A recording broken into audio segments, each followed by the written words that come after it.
Beach. I am from a country that actually does not exist anymore, from old Yugoslavia. But I have moved to Brazil to finish high school, and then I came to United States, and I got my undergraduate degree from Rice University and a graduate from Harvard. And I've been teaching at UT for a number of years. I teach both beginning design and advanced design.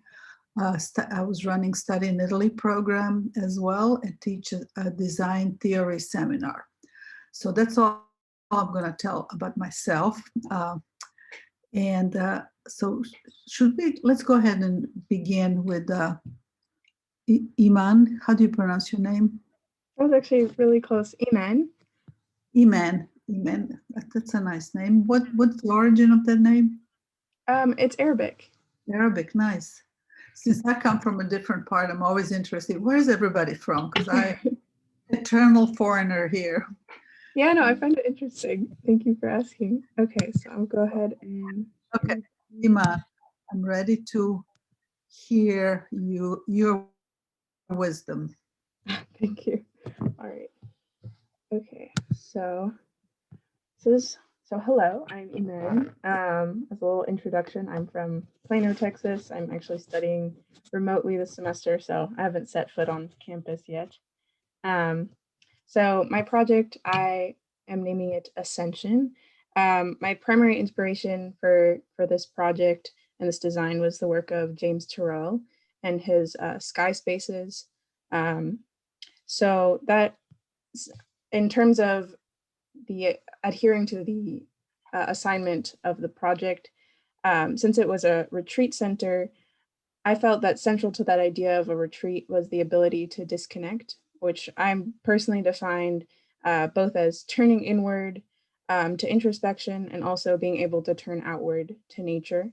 So my project explores two central ideas related to those two concepts, which is ascension and connection to nature, to ensure that the research retreat reflects the need for a balance between work, reflection, and recreation. And so as one ascends through the building and moves up through the levels, the spaces become more private and also more focused in their purpose. And fenestrations are used throughout to maximize visual and physical access to the outdoors. And that's shown most prominently by this skylight, which is repeated through all the floors, creating like a very fluid connection between them, so that while you're on the bottommost floor, you can still see up to the sky. All right, and here are my drawings. So we've got my first plan drawing is cut at 10 feet and it's showing the first floor. We have our second plan drawing, which is cut at 15 feet, and this is showing the second floor. Actually, I don't know if that's accurate in the foot. But then this is my section drawing. It'll be the same as what you'll see later with my model. And then this is a paraline depicting the whole building and the site. So I want to focus really quickly on these plan drawings. I think they provide good insight on that concept that I was talking about. As you move up through the space, the floors become more private and also more focused. So this is the first floor, and it's arguably the least private and it's the least focused in its function. I intentionally made all of the objects in the space very ambiguous in purpose, so that they can be multi-use. For example, this table ledge here and this seating can be used as a sitting research space, or it can be used as dining space. And this bench here is centered around the skylight above, so it can be used to look upward and view the skylight, but it could also be used as a social space, as it can accommodate many people. And then in terms of privacy and connection to nature, it features this fully glass wall here, or almost fully glass wall, with this wraparound window and this aperture here that leads outward. So it definitely has the most connection to nature, as while you're interacting with this interior space, you can't really help but look out. And then to contrast that, on the second floor, you see that. Let me just ask you a question. Yeah. So you go from below, you go up, ascension, right? Yes. Is that how you're taking us? Yes. Okay. want to be sure. And then looking out, that was, Vince was describing the site, and he talked about that part is, it's on a cliff, and the other Yes. looking to forest. So your cliff is which So my way? cliff is right here. This Okay. is on the eastern Side. side.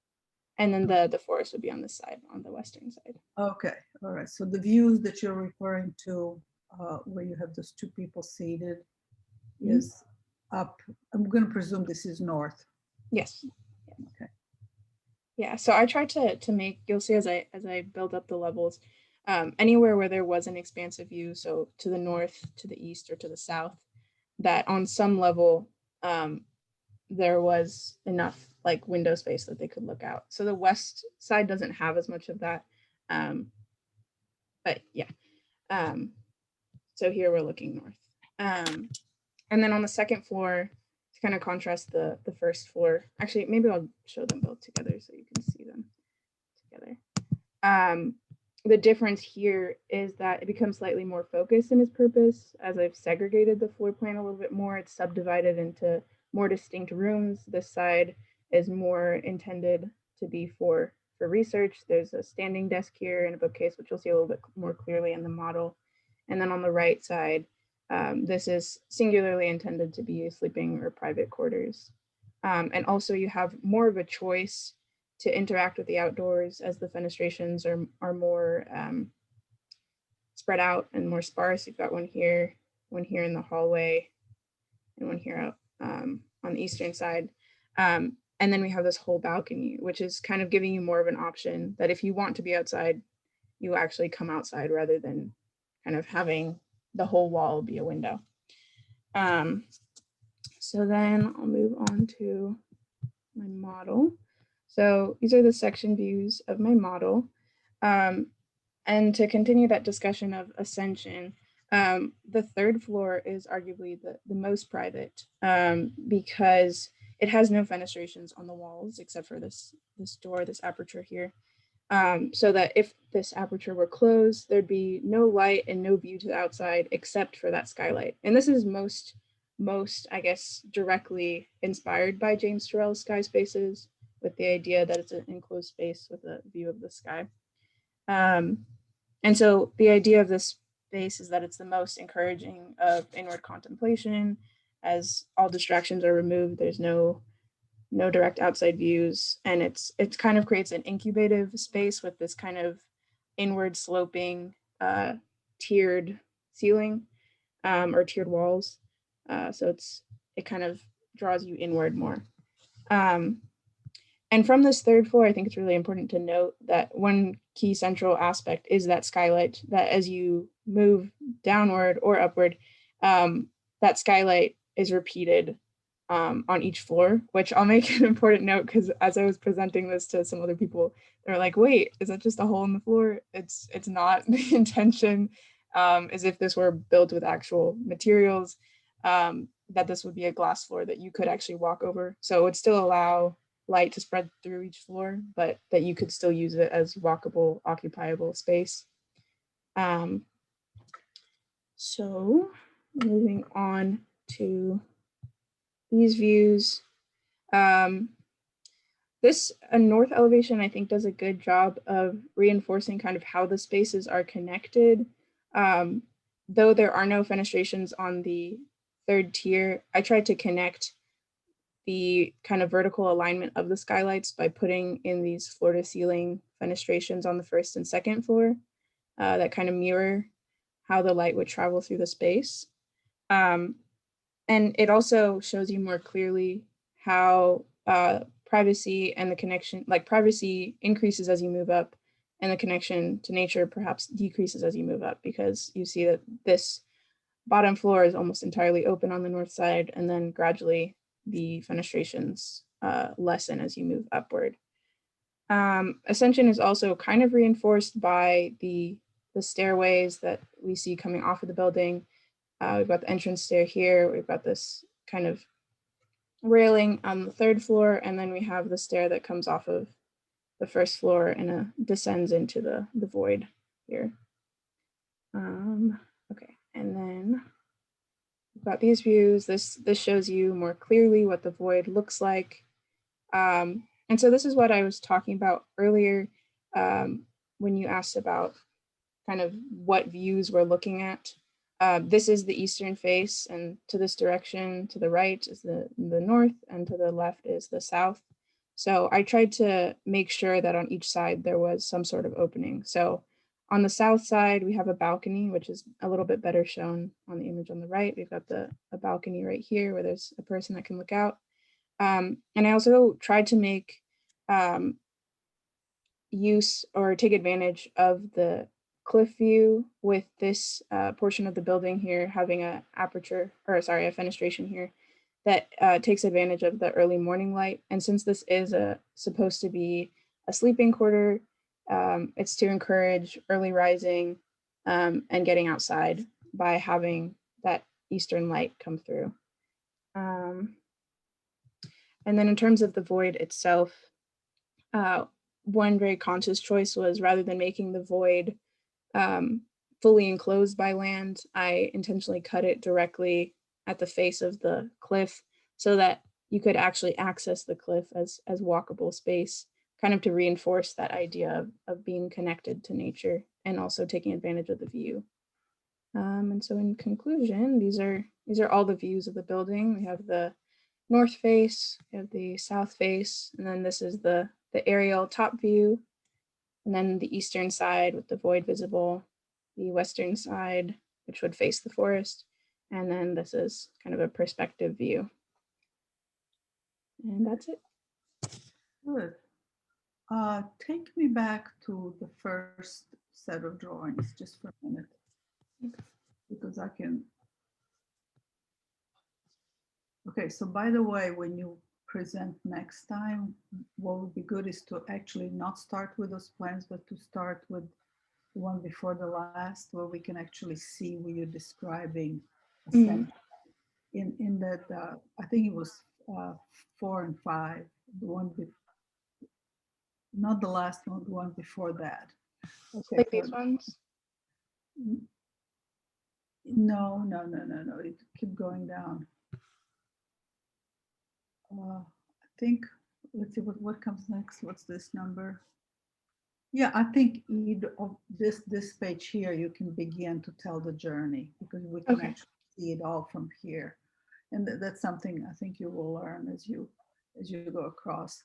Well, I think you have a really compelling project. I like the way that you described the ascension and going through these different passages. It's almost like invert of going to Dante's Inferno, where you're descending down.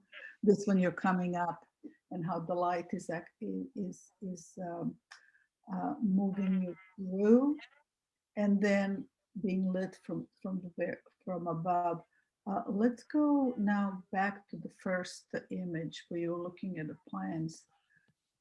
So I think formally of what you're doing here is quite interesting. You're taking the rooms, which are rectangular, and then you're arranging for almost like a saddlebags where the stairwells are. So let's go back to the image we came from, where I'm seeing everything, the one before the last. Yeah, perfect. So I think this notion of carving out, first you come from the cliff, where there's a view that is sort of scary in some ways, and then you sort of build up this ascension. So then I would begin a story by telling you how you actually go from that ravine, from the drop, to this outdoor space, as you go up, as you move along. And I think what's interesting formally, is that a time? Yeah. Okay, I'm gonna sort of. No, you're good. I'm sorry, it took really long. So you have these 3 levels, and then you're using the stairwells as almost like a saddlebags. And I don't know if you guys are probably not familiar with Charles Moore work. We have his foundations here in Austin, but in one of his projects in California, a sea ranch, he was using this idea of the saddlebags, and that saddlebag is actually the stairwell. They're sort of hanging off your main space. So I think as a diagram, I think that's quite a wonderful idea. And I like, now let's go back down to the first and second floors, go to the very beginning. When you go through your drawings. Okay. Yeah. So to me, that's really quite, so your formal strategy is quite nice, taking this box, this rectangular box, and then stacking it, and then having the circulation that swoops, comes from the lower level, which we were, and then as you go up and you move up. And I think that that's, that choreography is working really well. And then you're also very nicely beginning to slice these boxes and let the views go out. And I think that's really quite successful. And it's interesting that the very top, which is actually the tallest space, the only light you allow is from the top. And I guess this was inspired by Turrell, the notion of just you're sort of limiting your sky. So I think that that's a really interesting idea. And sort of diagrammatically, the notion that you sit on the bench and the wall steps back, you may want to see that it actually clears his head the way you're drawing a person sitting. And then I think as the space actually narrows up, so it becomes almost like the invert of a telescope, that's a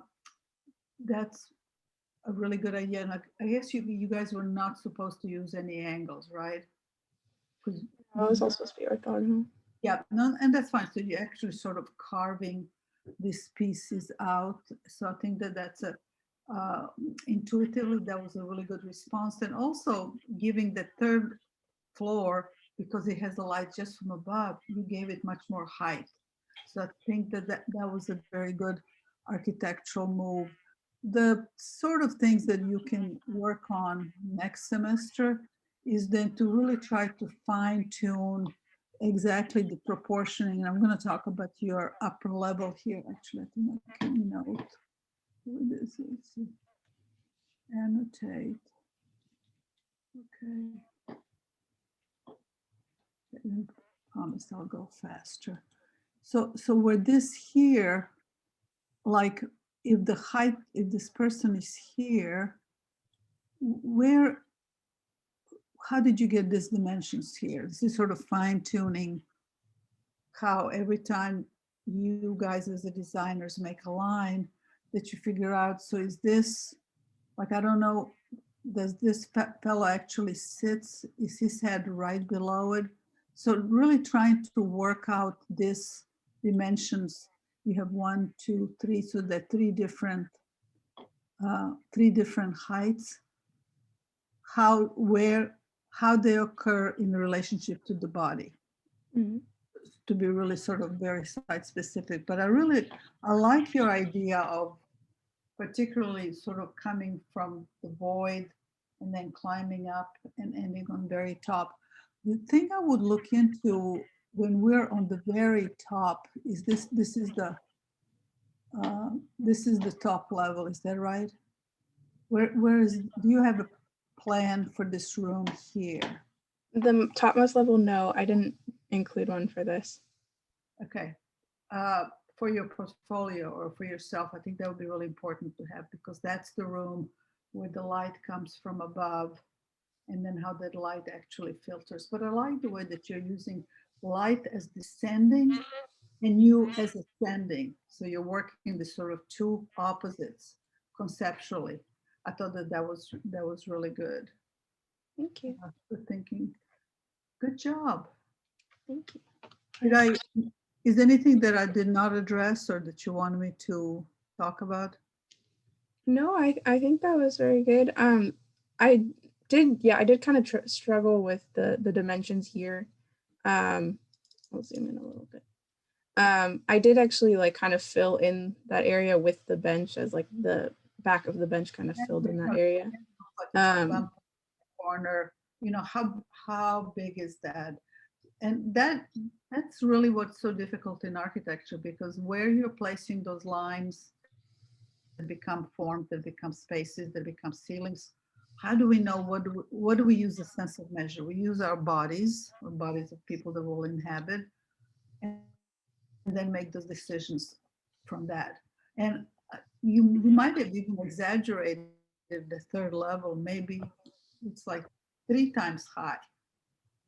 So you really sort of funnel down, which would make the light quality changes as it moves from the top level to the middle level to the lower level. Mhm. And then I would also look closer, and I promise I'm going to finish. As you come a section, when you're coming from here, as you go up, like how do you decide what is this space in between? What is that depth?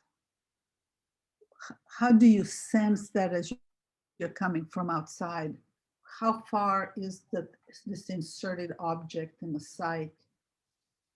What are those differences from being on the ground and then as you enter? Anyway, just sort of find, and I think all of you, this is what you're learning, is that all of your decisions are based on the body and space, and then other external elements and conditions that are important to you. Okay, we better move on. Thank you, Emma. Very good Thank you. job. Good job. I thought you've done really well. You spoke really well. By the way, the printing, when you're reading your statement, that does not read very well at all. Okay. So whatever you're doing and when you put it in your portfolio, be sure that it has the legibility. Okay. I'll make sure to change that. All right, who is next? Who is next? Are we Do you going guys- by the list? I'm sorry. Are we going by the list? Because I got here late. Yeah, I think Tara, you can. You'll be next. Okay. Yeah, I'm next. Okay. So we have 6 people. Yeah, could you also sort of retime? We have Yeah, I'm gonna our. calculate how much Yeah. we have, and then I'll let you know. Okay, give her 2 minutes before so she knows, or I know when to stop talking. Okay, so who is next? I'm next. Can you see my screen? Yes, I do. Tell me your name. My name is Foon, but I go by Tao. By Tao. Okay. Yes. And Tao, tell me where you're from. I'm from Vietnam, but I moved here like 6 years ago. Okay, and where's your home in United States? Houston. Houston, Houston. Okay, Texas. so you're from Houston. Yes. Excellent. Okay. All Okay. right. Just to let you know, everyone will have 11 minutes to go. So I'll let you know 2 minutes before your time. Yeah. Okay. So my building is for a researcher who is in the basically they study astronomy, and the design concept of the building is influenced by Nicholas Copernicus and his book on the revolution of celestial spheres, and his model of the universe that places the sun at the center of the universe with the earth and other planets revolving around it. So I tried to incorporate that element into my building by kind of making a center room with other spaces revolving around it. And here you can see there's a center space right here with different rooms going around it. And I try to stick to the concept of like having a square building, not to like ruin the original idea. So everything is just squares rotating around a central building. And since his discipline is astronomy, I try having a lot of outdoor spaces. So as you can see, you can enter in here and you can go upstairs and there will be an open space here. And then as you go up, following the step up here, there will be an open space up here with like a roof area kind of covering it so that you don't get sun on. And yeah. And Okay, this is these are the plans. Okay, let's go from the lower level going up. okay. So show me, show me those two. Okay. So take me through that again. Let's see. So we begin with the ravine is, I'm looking at the drawing on the right. Yeah, this is the floor plan at the bottom. So you would enter here and you have stairs going up and kind of like up here, and then you can go up to the kind of top floor. And then this is like the floor plan for the top floor. That's the very top. Okay. Yeah. And then this is kind of, I wanted to like show how the rooms are like, some of them are not like connected to like directly, but some of them are like connected by a center space. So you can see right here, it's just like floating because I cut off like the center space. But you can see the stairs like going up. Yeah. And yeah, those are my plans. And this is like kind of the outdoor area. And I try and make it so that like everything here is connected, including the pit. So you would have like stairs going up and it would like block this area, but it would lead directly into the pit. So you can go into the pit and like do the cooking stuff. And these are like the different views. This is the front, this is the back, and this is the top. And this is the sides. Okay. So could you conceptually connect again the idea of Copernicus and astronomy looking up, how that has led you to relationship of all these different parts as you ascend up? Yeah, I kind of wanted to incorporate the idea of like the sun being at the center with planets revolving around it. So I put a center space in the center with different spaces around it. And can we see that in plan, what you were just pointing out, so that I can see it? Okay, let's keep all of those up there. Okay. yeah. So you just have 4 plans. Mhm. I think it's a very compelling idea of astronomy, Copernicus, sun is the center, how that sort of unfolds your trajectory as you move up through the project. And I think the most successful is on in your section of on the right. Let me see if I can get to.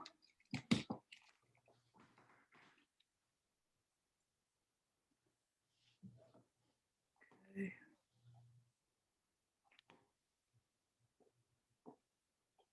Yeah, I think that this is really quite lovely, the way that you come from above, you do this, then you move up. How do I get to the top level? You would have a stairway leading up here. So this whole ascension, and Yes. I think that as a diagram, as an idea, I think it's very good. But when I look at of how you distributed the program areas, it seems like you were compelled to make every part of the plan be as full as possible. And one of the things that I would look into is how can you actually erase some of the things so that let's go down to the model, to the next one. So let me erase this here, clear.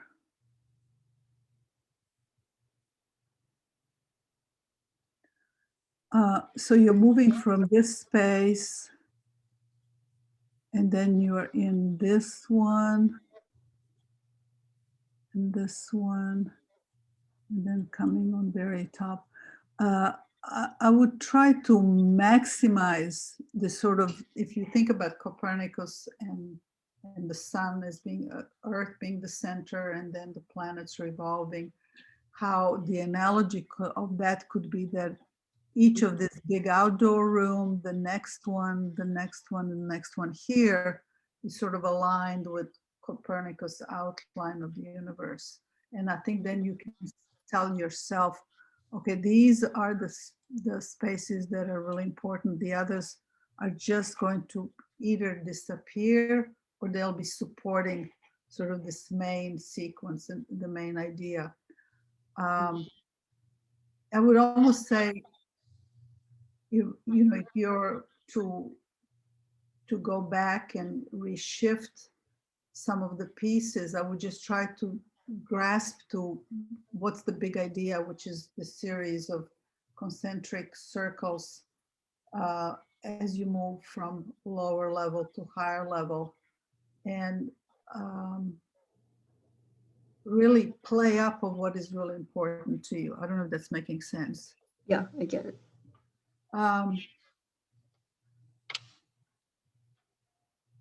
If you can think about it, use sort of the modernist motto, which is, how can you do the most with the least number of moves? So if you sort of go through that, but I think it's a lovely idea. But I think what will help you in the future is to identify what your strategies are. And then as you're fulfilling all these requirements from instructors, this program is here, this program is there, how does it bounces back on what the main party, what the main idea is? So I think that this is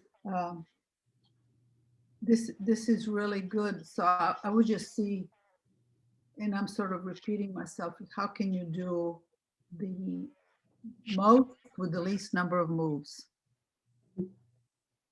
Okay, and then a comment that I would make is that you may want to think about how the upper level, this is where, if this person is watching the skies, right? Mhm. I think that that part can then be really like the how the telescope rooms are. They sort of, parts of the sky opens up and you can have your telescope looking up. So I think the top can really reflect of what you said that you wanted to do when you come to the highest level. Just letting you know. Yeah, I actually was planning to like have a open like roof in the middle, but I ran out of time to like put it into a model to cut it and like fit it in. So Hey, you know what, for your portfolio, take that hat off and let the sky come, the sun, the telescope is pointing out. You know, no, study is not over until you actually finish everything that you want for your portfolio. So just a few of those modifications, and I think that would really support your idea. Okay. Do you have anything that I did not, anything that you're wondering, or do you have any questions for me? I don't think so. Okay, I'm gonna clear this here. Yeah. I love the site and and look at it before you put this down. I'm looking at this really incredible dialogue as you look up from above and you see the void, and then you have this piece right here, which then you can just kind of come and make an opening. So it'll be like Pantheon in Rome, where the oculi is the only, you know, that's the most amazing building. It's a building that one opening is the oculi, and that oculi is the size of your classroom. It's 38 feet across. It's quite amazing. Anyway, so I think you need an oculi on the very top. Lift that hat. Okay, thank you.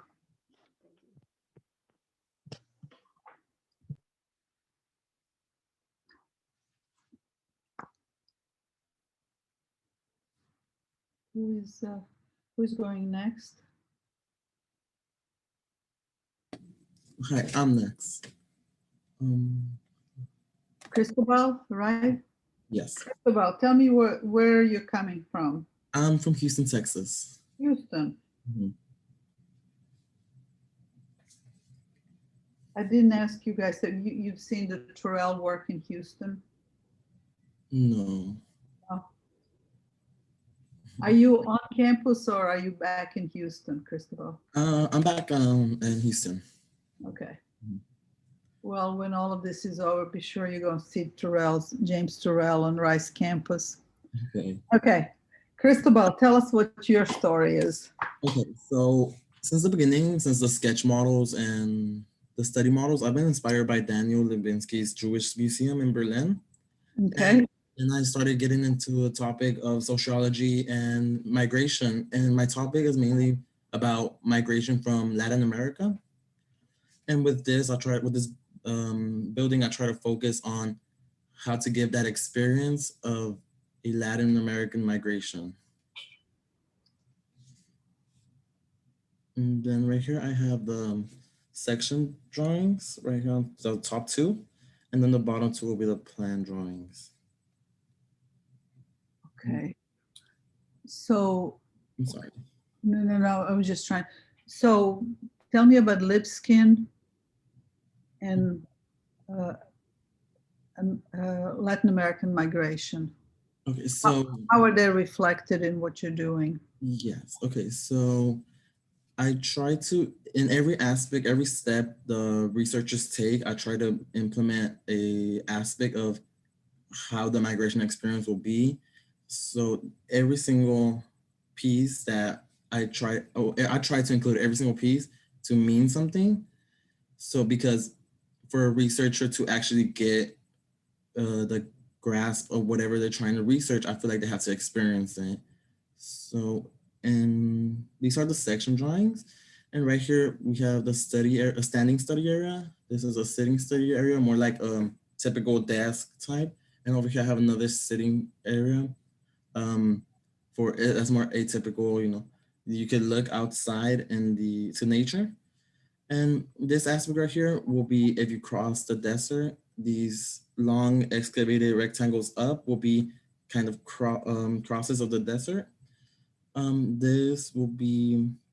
This portion right here is if you cross the train with the train, which comes from, I believe, from Honduras. And it has a little small excavation of a window to see kind of what you will see if you were on the train. And then this aspect over here, I didn't cover this up because I wanted y'all to see the hallways. And there are about 5 hallways that lead to a resting area. And the resting area is if you cross through the river. And I really wanted it to make it seem very isolated and very not to the point that you get desperate that you can't see anything else, but essentially isolated to the point that you can't see anything else besides body of water. Yeah. And then I included these staircases to signify that every step, it's a long journey. And then also they're kind of court-like staircases to signify finally going to the courts and seeing if you get approved to stay in the United States. And then this aspect right here is more of a recreational area, more of a social area in which, it's more a social area. And this excavation right here, which will lead to the exit, will be to kind of reach the American dream. And it's small, and it's, as you can kind of see by my scale figure on this other picture right here, it's barely to the size of a human because it's an American dream that only a few achieve. And then these are my other pictures from the top. And then north, south. And this is from the side. And then this is a perspective picture. I think it's a really interesting journey you're trying to depict. And I think we did not hear a lot of your history that has made you do this, because I think that's really important. You talked about the journey, and you might want to make a reference to where your family or your ancestors had come from and how you're using Americas, South and North, and how you make the connection. I think I would I would advertise that. I would use that because I think that has really guided your story. And then I'm seeing here a series of like pyramid steps. And I think clarifying of what are your dreams and how you're trying to unfold them. I think this is a really interesting idea because this is almost like a personal note on yourself. And you missed my introduction. I came from somewhere very far away and have lived different places. And all of those places had made me change my design thinking and made me who I am, because I came from different context, different culture, and then seeing how things are done here. And I think there would be, you should trust your instinct and really follow them up. So let's go ahead and let me go back to the ground floor. So you come from the lower level. Let's see, where can I see this? Okay. Yeah, keep going. Let me see the all right. So here you're coming. Oh, stop right here. All right. So you're going from the steps. Is that where the cliff is? Is that the site over the cliff? Yes, this is. Okay. And you go up through these steps. I don't know if you can see them through the middle, and you kind of enter through the bottom up, and it kind of goes. Let me go to the section. It kind of goes through here, through these steps. You end up here, and then you go in through the hallways. You come up to this area, and then you could go back down to the resting area. So I think the idea is really terrific. And you have this sequence of going from the steps to the lower level, to the mid-level, and to the very top. I think that's a really great diagram. But now you need to really take it and figure out, okay, what is that I really need to fulfill my narrative? You imagine yourself as a film director, and you're writing a script of this action as you're moving from the steps into this 1, 2, 3 very different type of spaces. And it would be, and what would be helpful for you is to really be ruthless with the decisions that you make. So you decided that you have these 3 events that are culmination coming from the steps. Then figure out what is that I need, what is the minimum that I can do to give the maximum effect of what this is. And this is going back to what I talked in earlier. Scheme is really look at what your partie diagram is. And I think your diagram is really strong. I like it. But I think then you need to decide of what does each of those steps need, and what can I take with me on this journey? What can I leave behind? So that you're very explicit. So here as we're coming up, we're in, let's see. So this view here, this is on the, let's see, let me go. I need to get to annotation.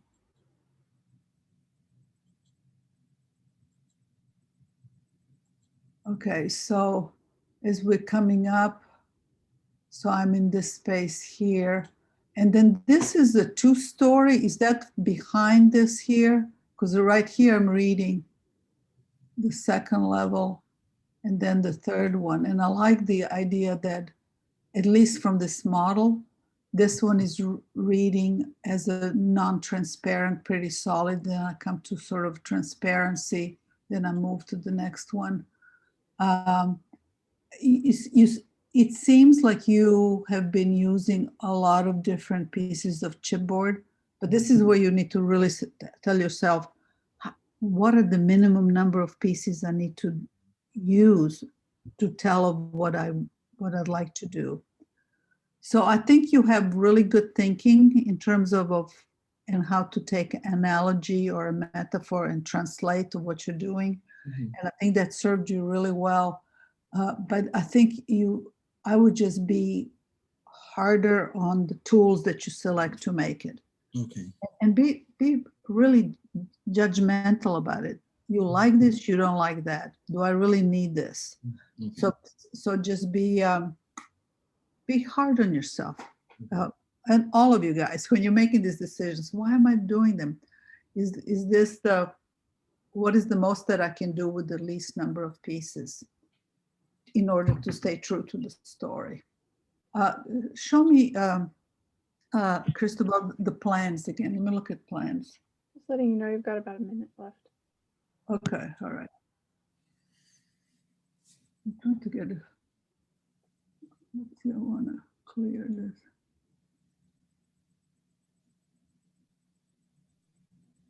Need to get rid of this bar because it's covering your drawings.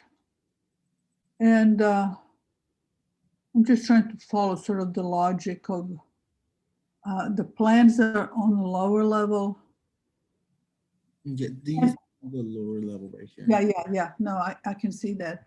So, you know, the Professor Snyder was telling us about the background and foreground, the figure and ground relationship. So think about how that, and this is what you're beginning to do on this level here. Like this is the void, and then these parts are solid, and how that sort of continues on all of the levels. So I think very creative way to think about your project. Just sort of fine tune the pieces that you're using to make things. Okay. Okay. Thank Okay, Christabel, you're welcome.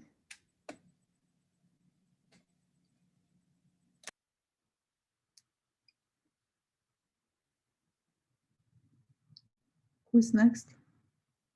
I'm next. Can everyone see my screen? Francesca. Yes. Is that Italian? Are you Italian descent? My dad is Brazilian, but Oh, we have- Brazil. Ah, do you Yeah. speak Portuguese? Do you speak Portuguese? I don't. He does, but Okay, because I lived in Rio de Janeiro for a while, so oh yeah, that's where he grew up. part of it. Okay, Francesca. So my project is titled Flow, and my building draws inspiration from James Turrell's Sky Spaces, which focus on the manipulation of light through methodically shaped skylights. So here are my drawings, and the top left is my second floor plan. The top right is my first floor plan. Francesca, you skipped something. What is your program? I mean, what you go over the text. This is this. Oh yes, sorry. So mine is based on James Turrell's Sky Spaces. So there will be a better view in later pictures, but I decided to focus my building around 8 skylights on the ceiling. And they are kind of different shapes from most of the extrusions in my building, which I think makes them stand out. And I chose to keep a pretty simple form from the program that we were given, which was the 24 by 24 box, in order to kind of focus on the skylights. And you can kind of see in these pictures, what I was trying to emphasize was the reflection of light through these skylights. So you can see it here, how they reflect mostly on the second floor.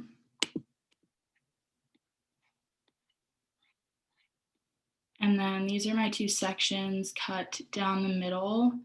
I chose to put my stairs in kind of an enclosed stairwell, but I kept some of the walls off, and then I didn't put a top on the stairwell, and I kept the walls very thin as well because I wanted to kind of bridge the gap between indoors and outdoors with the stairwell. And then I have storage space in this picture on the right, you can see, as well as sitting and standing research areas. And I think this image does a good job of showing my 2 main fenestrations besides the skylights in the top. And I wanted to include these even though James Turrell's buildings mostly don't have any fenestrations on the side walls, because I thought it was really important to keep a lot of light flowing through my building because I wanted it to connect to the nature around it.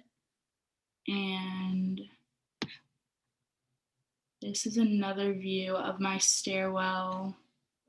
And then this is the building from the north angle.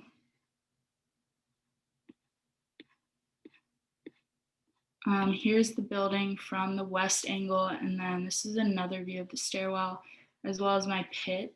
So I put a fireplace in the middle, and then you can't see it on this side. The door that goes into the pit is on the other side.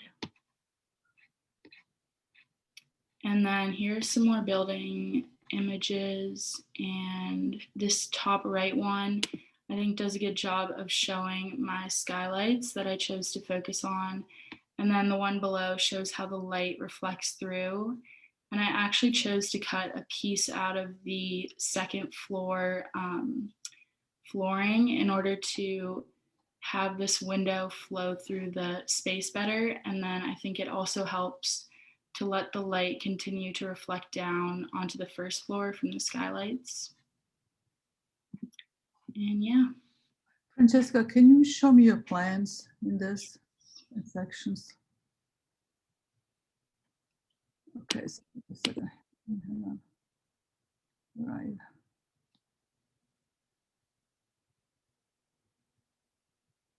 And the plans are above the sections. Yes. Okay, take me back to the model where you're showing how the light filters from above down. By the way, did you see any of James Turrell's work? Where are you from? Where did you go to high school? What is your background? I'm from Northern Virginia, so just outside of DC. Okay, all right. Good. Okay.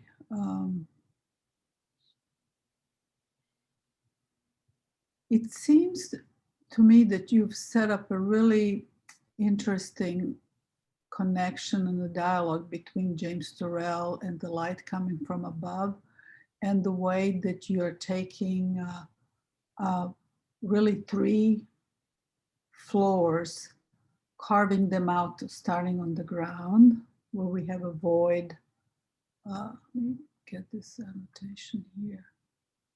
Okay.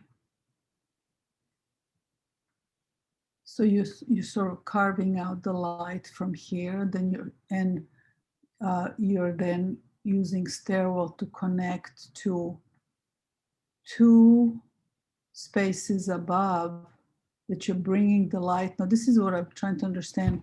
Is the light coming from the top here as well? Yes. It doesn't show much in this picture. In the 2 on the right, I held a light over top so you could see like if the light was coming from above, how it would reflect. But I wanted to incorporate these 2 fenestrations to show how the light would kind of filter into the building, even if the sunlight wasn't directly overhead. Okay, and what are we seeing here? We have 2, is that how the model was made and you opened it up? I have Yeah, he built our it like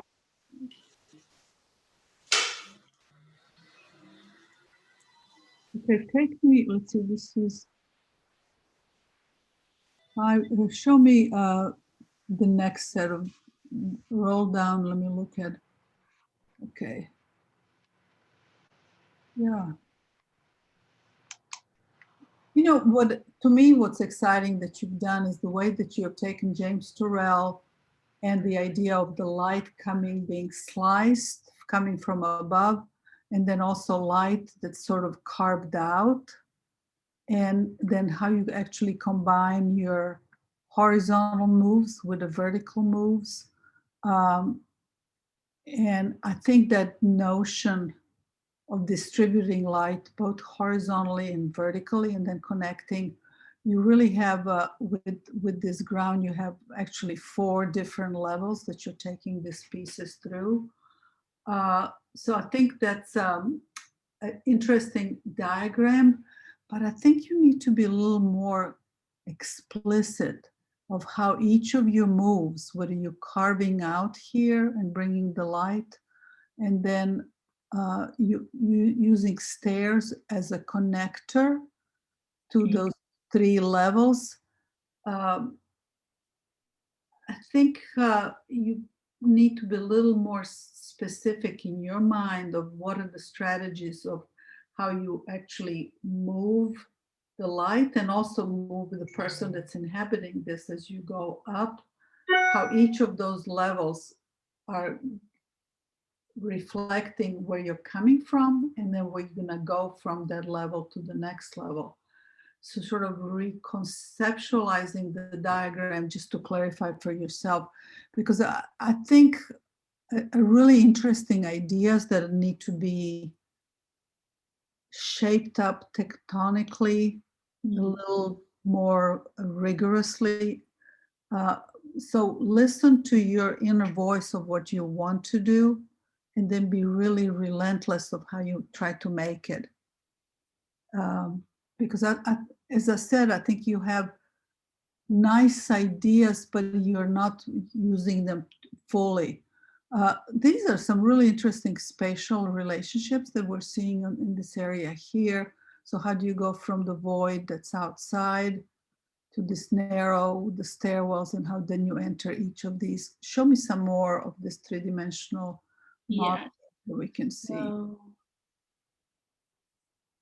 here's kind of one of the openings. So this is the door that goes on to like the first interior floor. Just the way that the building was cut, all of the doors and obviously the stairs that connect to like the ground level are on this side. And then I'm not sure if you can see my cursor, but the part that I'm circling here, Oh yeah, right here, I see it, yeah. yeah, is like the other set of stairs that was in the last picture I showed, kind of just cut in half. So probably in real life there would be like a doorway to close off the interior, but just for our models to keep it more abstract, I just did an opening. No, I think that looks, I think that's understood. I want to go to the drawing, to the model on the left. I think what will be helpful for you, for your sort of critical eye, is to take something that you have right here and ask yourself, okay, what do I really have? I have a void that's underneath here. I have another void that's an intersection here. And then I have this vertical connection where the stairs are. And then try to take apart and identify which are the pieces that I need to highlight or give more importance to. And this project is really rich in these different diagrams. You just need to fine tune them a little more clearly. I don't know if that's making sense or not. Yes. So trust your intuition of what you want to do. And then I'm going to sort of repeat of what I told to others. Then be just really rigorous and hard on your own work. Like, okay, select this. Why? What is this doing? And so on and so forth. Okay. Yes. Okay. Do you have any questions? No, I don't think so. Thank you so much. I love the diagram of this, and just for yourself, I'd go and relook at this in view of the conversation we had today, and sketch quickly in your notebook, like what would you move and change to make it really powerful? Because I think the ideas are really nice. It's just how do you communicate the same kind of passion? All right. Thank you, Francesca. Who is next? Okay, I think I'm next. Can you see it? Yeah, that's Okay. Braden, right? Yes, Braden. And I'm from El Paso, Texas. All right. All right. So my design was also based on sky spaces from James Turrell. I'm in El Paso right now, but I actually was able to sort of see the sky space that's on UT's campus. I wasn't able to go in it, but I was still able to kind of look inside and see it. So my design is sort of based off of that, to have that sort of opening that brings in light, but at the same time focuses on his idea to frame the sky above the viewer. And then it's also very like minimalistic. All of his designs are pretty much just like the same color, circular or like rectangular spaces that are just very basic, but have the simple purpose of being able to like give you the experience of viewing the sky differently than when you're just outside. Okay. So then here are my drawings. So this one right here is just like the bottom floor. So there's this isn't really the sky space. You see here, like this is the sky space that I made. And then this is sort of the bottom floor. And I'll get to that in the later pictures. So this is just the basic floor right here with a little balcony that comes out. And then this is the like the second floor where the actual sky space is. So there's stairs leading up to it. And then there's seating all around it. As like most of the sky spaces have seating that just go in like a circle or around the square so that everyone can have a different viewing angle of the the skylight above them to view the sky. So here are my section drawings. Mhm. So this one you can see a little better. Here's like the void, the cliff side, the little balcony, and then up here is the sky space with the opening. And then you can see here too, this is the sky space, and then I have another viewing right here, which is sort of like a window fenestration. So it gives you a different little view of the outside nature to the bottom floor. So they have their own sort of like sky space just towards the nature. A question, in both of those sections, don't we see the stairs somewhere beyond? I think no, the stairs are, I think they were, the way I cut it this way looking here. I probably should have done it the other way, but the stairs are technically behind this section. Yeah, well, you answered to yourself for what you should have drawn, because Yeah. I was looking where the stairs are. And don't you also have the top floor? Doesn't it have some light up from above? Yes. But From you, like the top skylight. but you haven't drawn that. I don't see it, right? Oh, on this one? That one and the one on the left.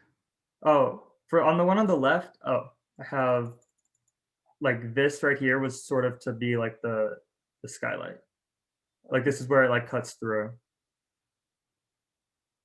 Okay, all right. I think that's, well, you guys are all new to this. How do you cut a section? What do I cut it through? How do I actually show my ideas through plans and sections? So let's go to your model, because I think that's going to, because I've seen the drawings. Okay. So yeah, like here's yeah. the section view. And then like, so like right here, kind of where those lines come down is sort of like this part. And this is like one half of the skylight, and then the other section has the other half. So it Okay. goes through like the skylight. So yeah, so here's like a better view of the space that I made. So like up here is obviously the like the sky space with like the stairs leading up to it. So the only other form of like fenestration into it is this like little doorway, but it's mostly just the light that's coming in from above, and then everyone has like a different seating angle to view it. And then down here is obviously the like the little like where most of the like recreational activity is going to be. So up here is more for studying, and then here is where like the bookshelves and the sleeping area are. You can also see here is where like that window is, and then this part up here is also a little sky space. You can see it better in this picture, but it is an opening that goes upwards towards the sky. So the bottom floor can also have like light coming in from above. And then here's a view from like the short side. So we have like the void here, and then the balcony is overlooking that void. And then it just leads up to like the sky space. And Okay, all right. then these are just the pictures of all the different angles. Well, yeah, I think your models are much more clear what you're doing than your plans and sections, because you can go back to your plans and sections. This is for your portfolio for later on.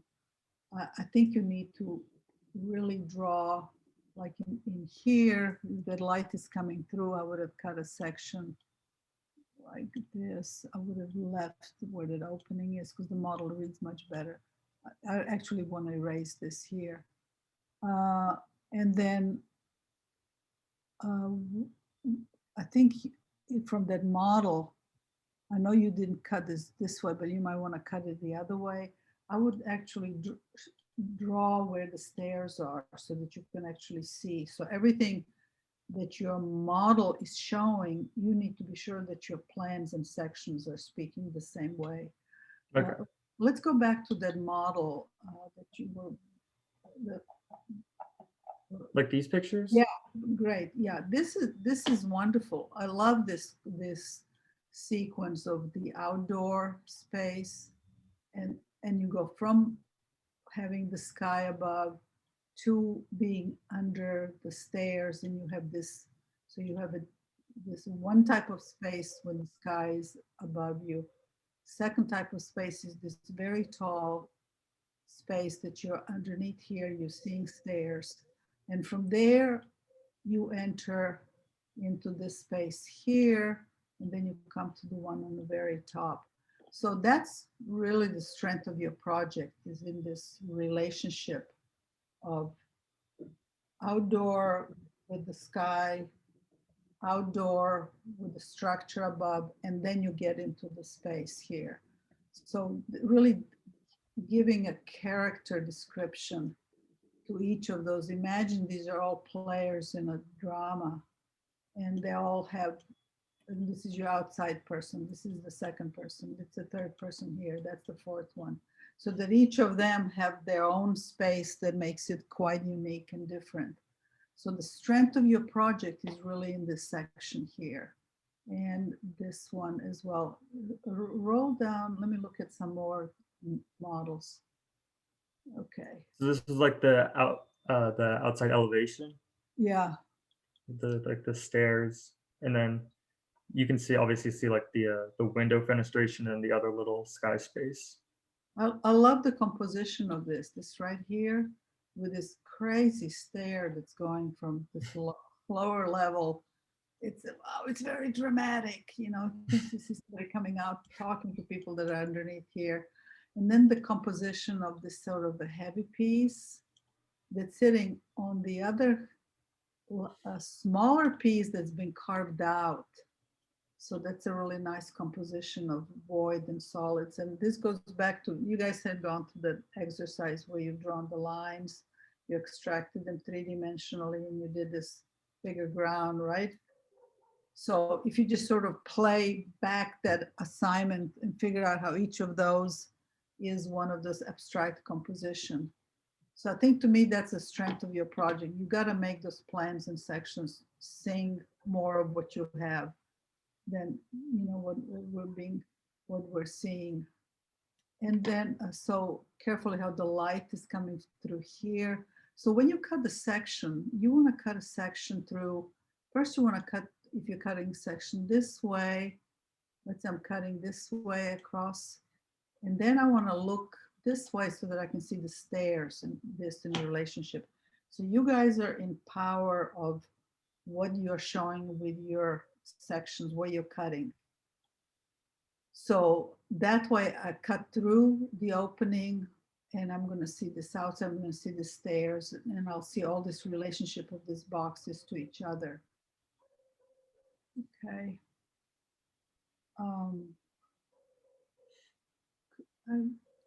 I'll really love the sort of the poetry that each of you guys have in what you're working on.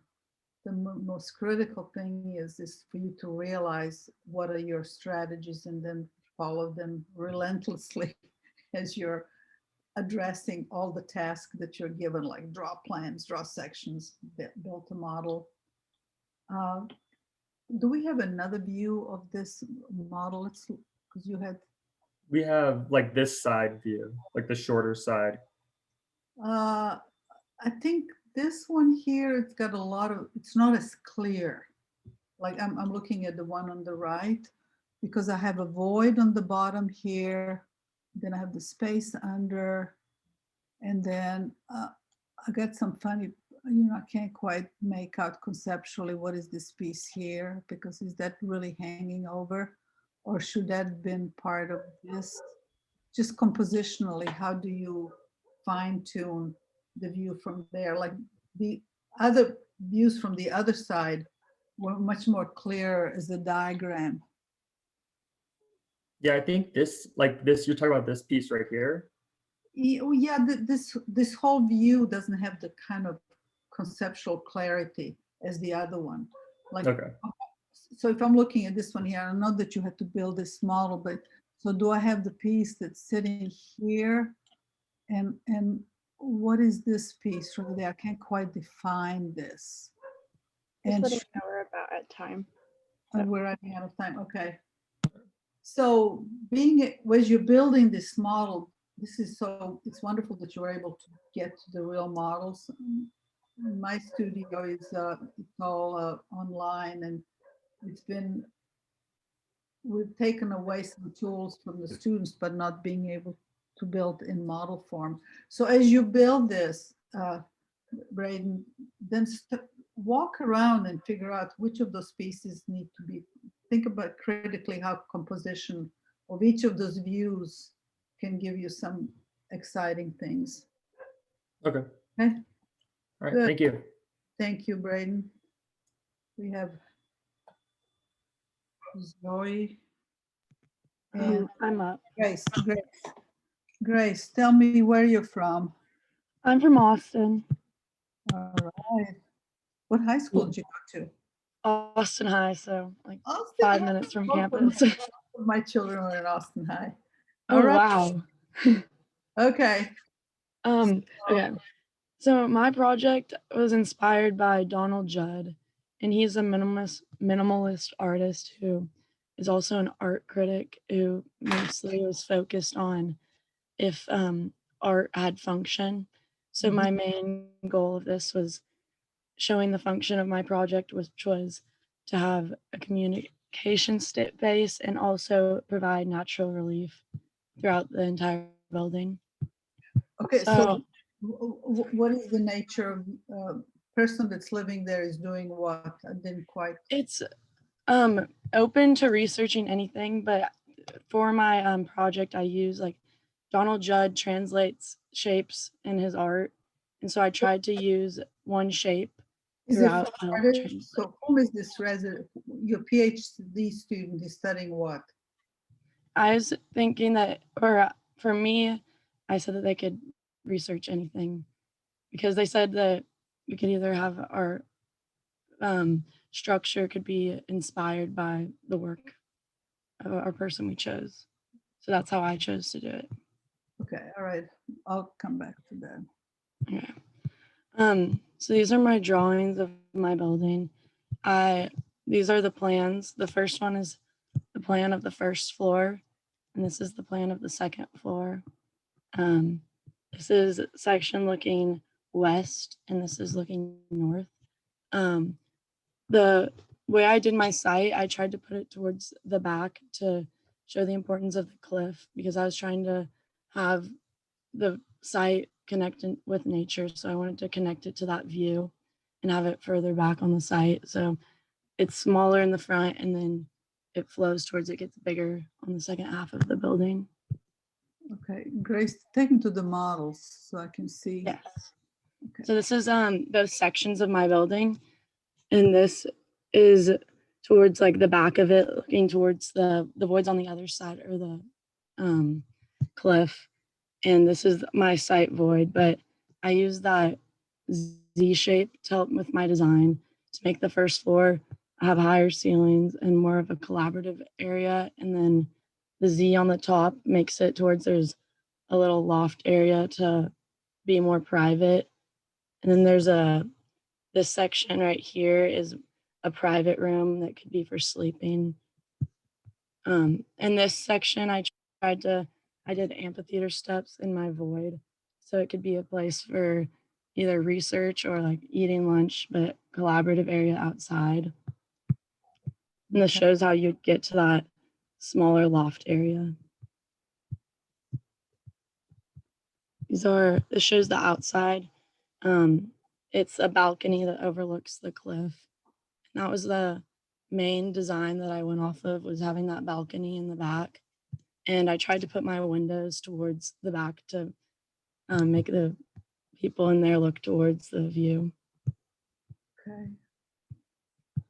This just shows the first floor. These windows are for the research area downstairs, and the opening on the top goes towards the balcony. And this shows just the view from my whole site, the top view, and that big, there's a fire pit on the top you can see, and the amphitheater steps lead down to it. Okay. But my main goal was using that Z shape to help form my building and create sections. So the Z shape, show me all of the images that Z So shape. the Z starts right there on that balcony, and you can see it in these sections. It forms like the different floors, and like this first floor has the higher ceilings over there, and it's supposed to be more of a collaborative area with high ceilings, and the stairs are open so you can see the flow of everything. But then upstairs it separates it more and makes it for there's more private places. So Right. Joyce, tell me, where did the idea of Z came from? Where did that come from? So, because I was looking at Donald Judd's work, and what he does is he does like rectangles and kind of repeats them after each other. And I wanted to do like find a shape that I wanted to repeat throughout the building that formed its structure. And so I was driving around downtown Austin, and I saw a building that kind of had that Z, but it was a little different. So I was playing around with it, and that's how I ended up with my design. So, well, I'm just trying to figure out how you're using the word Z, because That could be the wrong word. I'm sorry?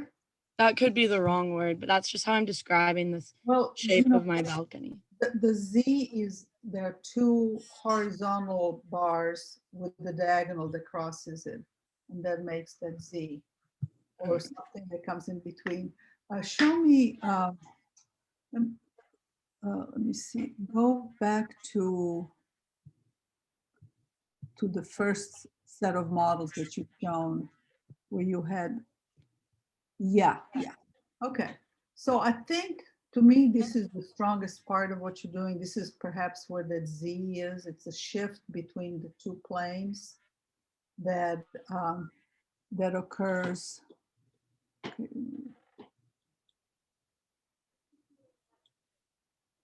Okay.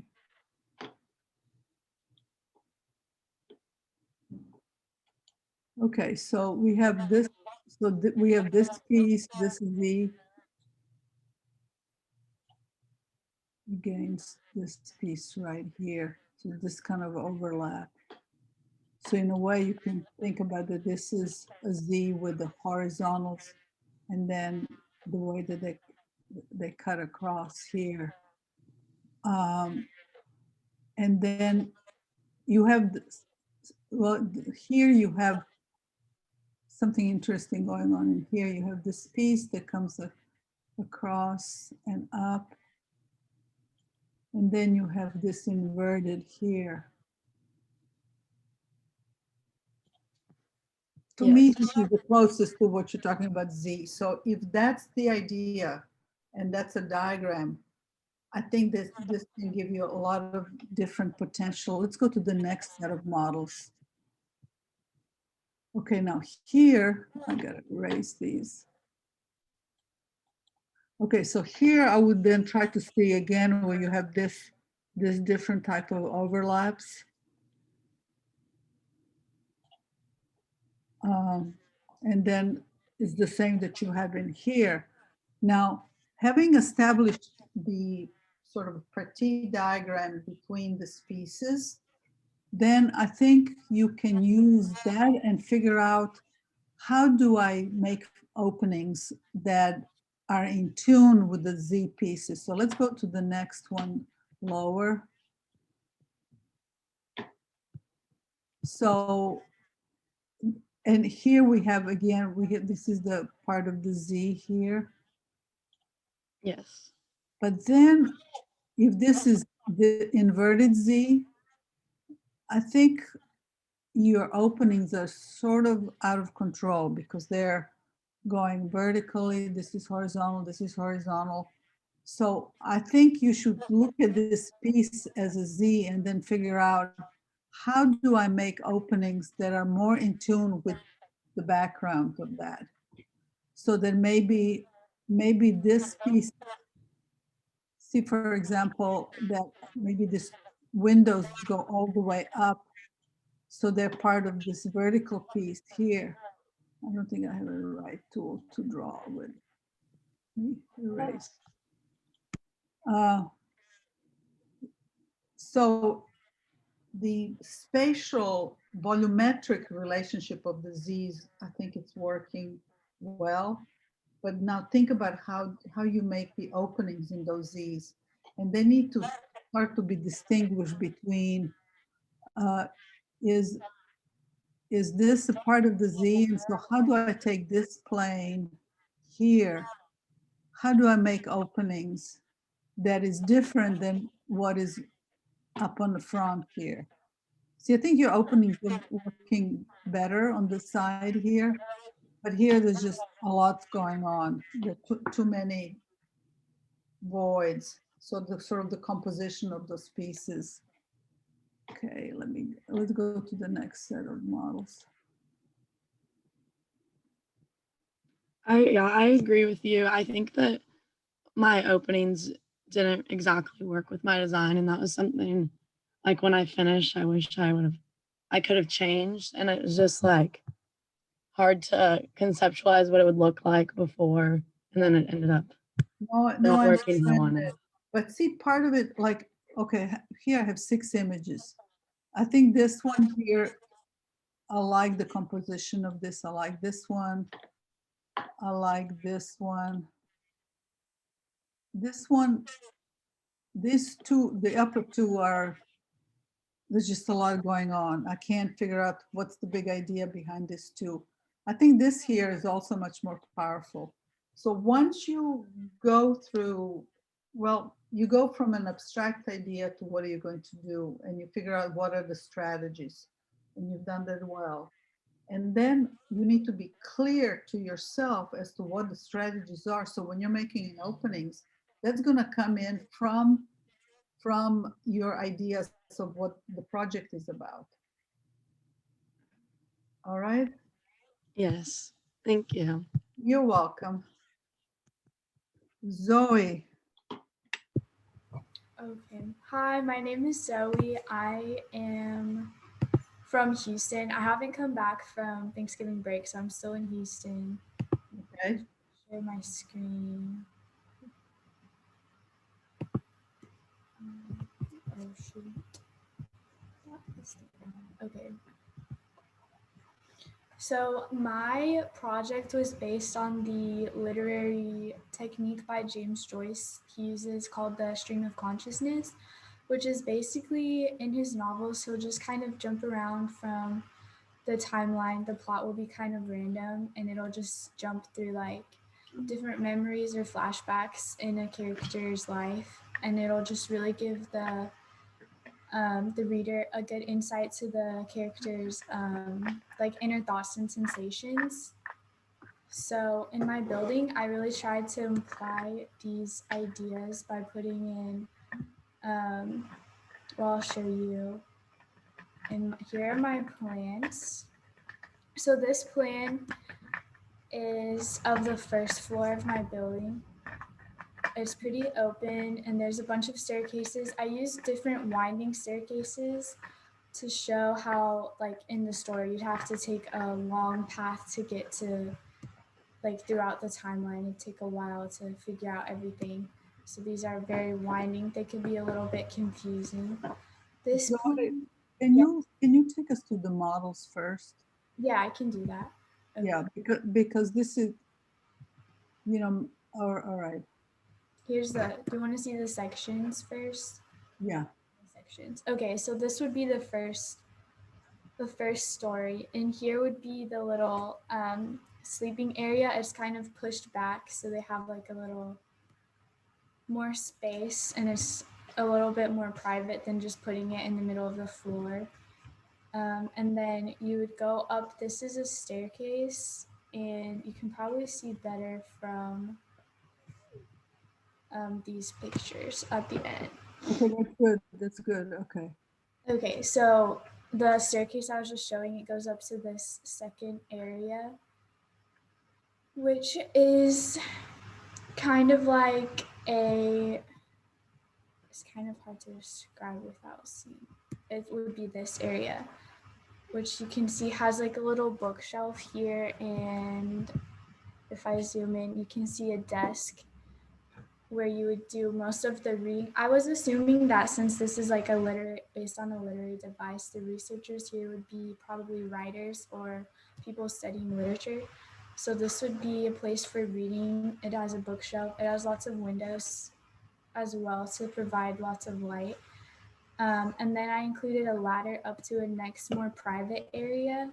I wanted it to be a little bit harder to get to because I wanted this to be more secluded and very private from the other areas, because you can see here it's a desk or workspace. And this other side is actually facing west, and it's just a big window, like floor to ceiling, because I wanted them to be able to look over the natural landscape and just really convey that sense of like a constant flow of thoughts and emotions, beyond like the restrictions of the buildings, the walls of the building. So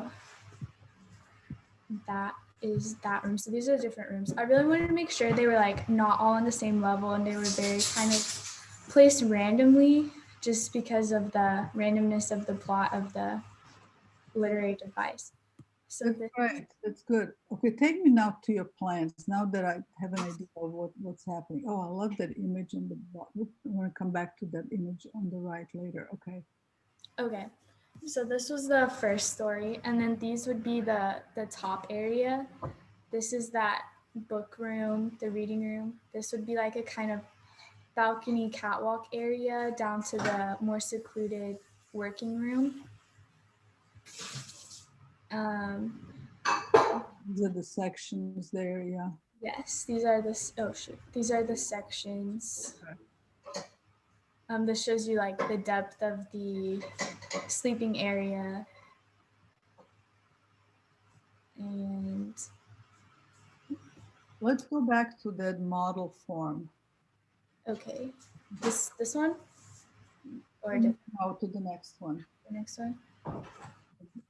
Yeah, this is really exciting. I was trying to figure out this. Okay, this is the student. So Zoe, you don't care what Donald Judd would do, not what James Turrell. You're going to do something wild and crazy, like James Joyce writings. And I think these two images to me are the most successful, because it's a sort of a labyrinth of these spaces going up and down, and I like on the left, you have one slot of, and you have a slot in your base, in your foundations that was void, and that turns into the solid L piece that's turned around.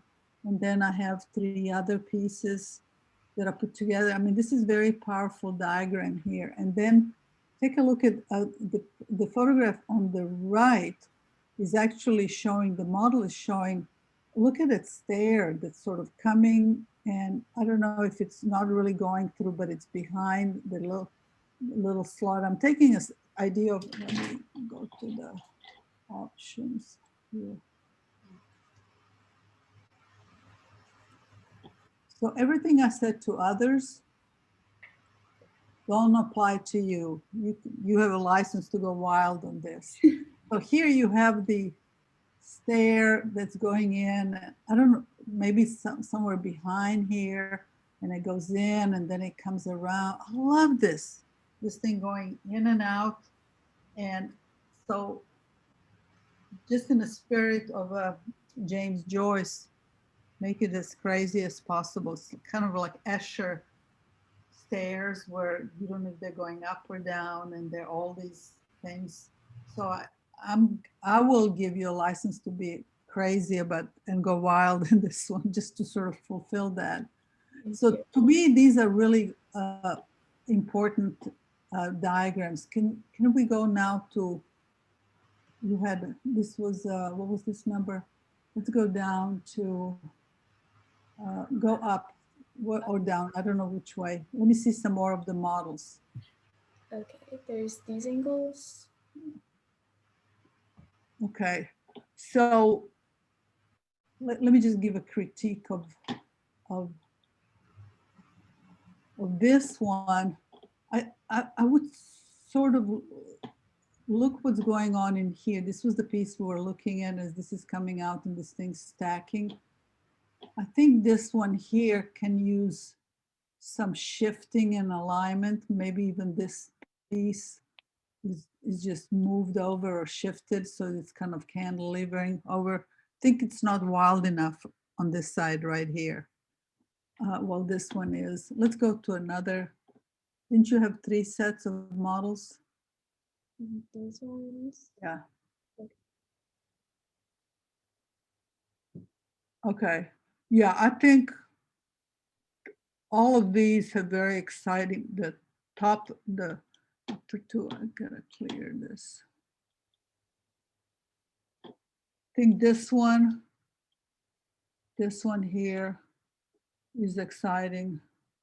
This one, I think this one needs to be sort of rethought with the same foil of the thinking. And I think this one is all right. And you know, it's interesting too. Now you have a real complexity of the shapes, like from above I'm reading.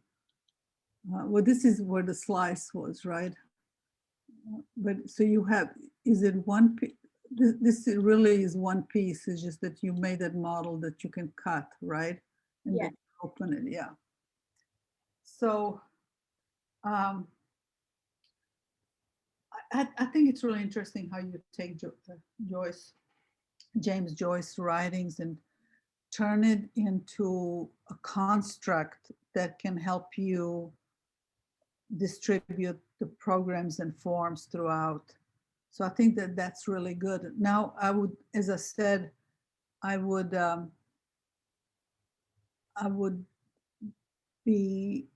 look at this model from all directions and see how each of them are as crazy and wild as they should be. You know, so this is and then the big question to you is how do you make these crazy things believable? And that's what Elizabeth Diller talks about their work, is that they're always going from how to make crazy believable.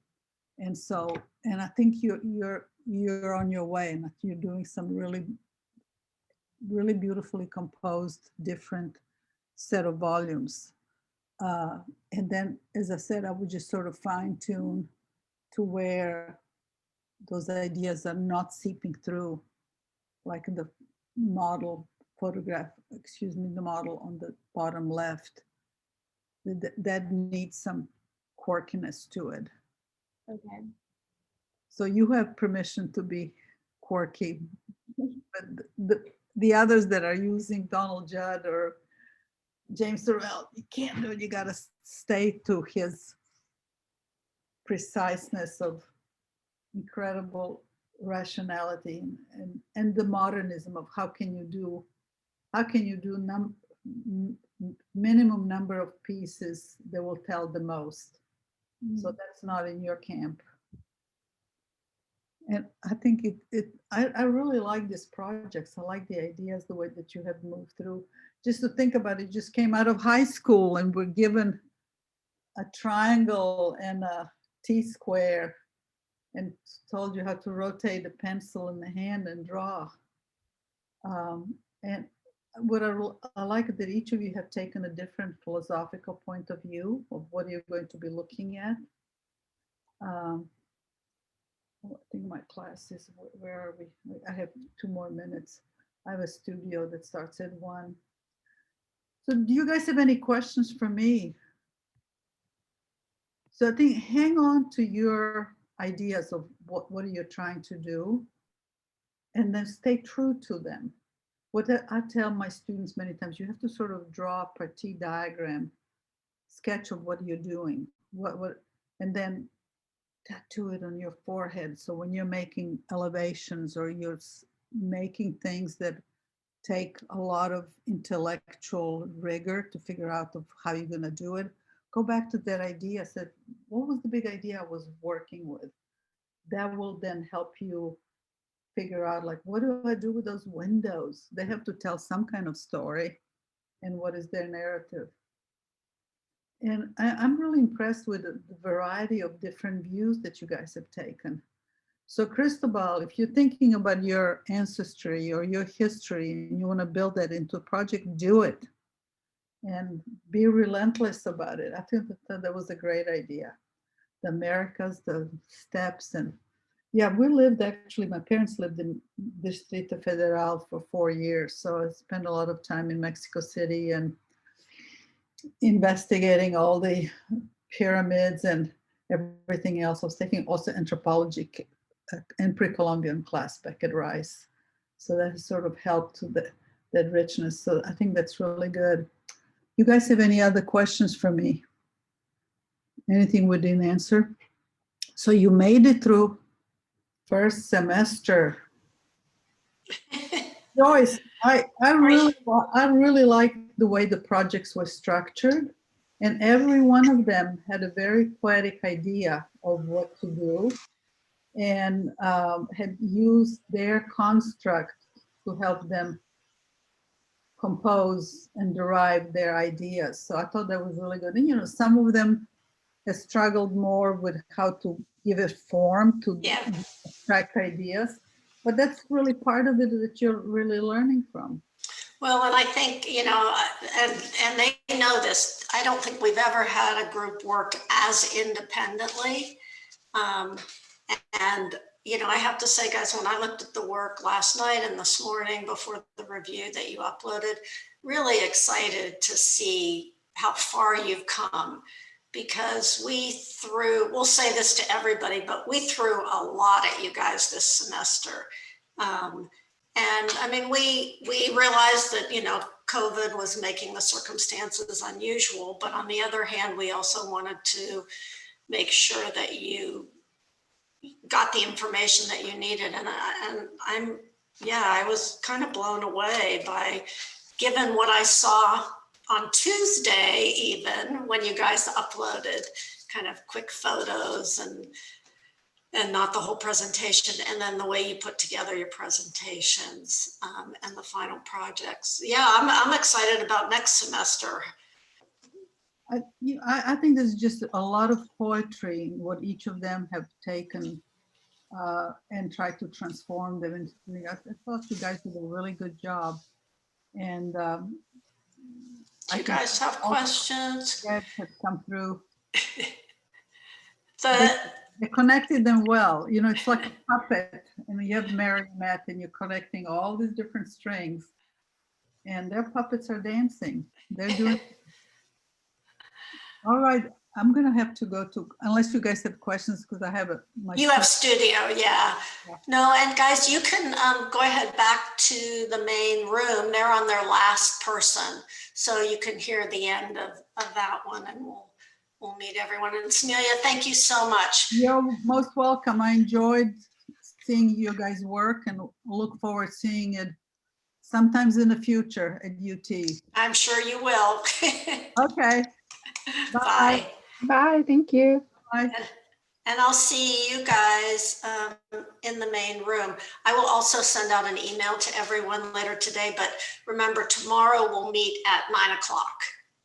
So you get a little extra sleep tonight, maybe. You're probably catching up on everything you haven't done, but at least you don't have to be online at 8:15. So, but I'll see you back in the main room.